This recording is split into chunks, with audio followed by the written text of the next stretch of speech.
Qui s'est déjà senti en prison? La prison, c'est pas seulement les gens qui sont en Konengi ou bien en Guantanamo, qui sont enfermés dans 4 murs. La prison, c'est... Vous êtes dans un endroit où vous êtes tellement inconfortable. Vous voulez un moyen d'échappatoire. Il peut s'agir d'un travail, il peut s'agir d'une maison, il peut s'agir d'une famille, il peut s'agir d'une communauté. Mais vous êtes dans un endroit, vous êtes dans un... Vous avez certaines choses, vous cherchez tous les moyens de vous échapper. Vous ne trouvez pas. Si je ne m'abuse pas, nous tous, à un moment donné de notre vie, on est emprisonné quelque part. Donc aujourd'hui, je vais vous dire que c'est tout à fait normal. Et je vais vous encourager de ne pas vous décourager.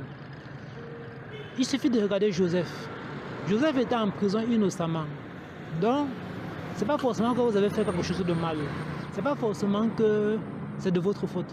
Mais parfois, ce sont les circonstances de la vie. Et moi, je vais vous dire que c'est pour vous préparer pour votre avenir. Donc là, je vais prendre Joseph comme exemple parce qu'il était le meilleur. Il était en prison, il a réclamé son innocence. Mais après, qu'est-ce qu'il a fait? Il s'est tellement bien comporté qu'il est devenu celui qui gérait les prisonniers. Donc peu importe où vous êtes, peu importe votre situation, peu importe où vous êtes, ça vous énerve. Oubliez-vous, cherchez la volonté de Dieu ce que vous êtes. Levez-vous chaque jour et faites le bien. Aimez votre prochain. Faites ce que vous pouvez faire à votre niveau. Recherchez la volonté de Dieu dans votre prison.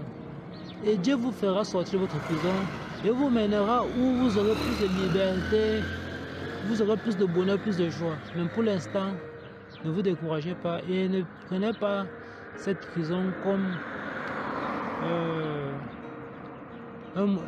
que cette prison ne vous change pas votre comportement. Ne faites pas que vous devenez méchant, grognon, gnanfagnan, tout le temps fâché. Non, non. Dans votre prison, continuez à lire la Bible, continuez à prier, continuez à porter de bons fruits, l'amour, la paix, la joie.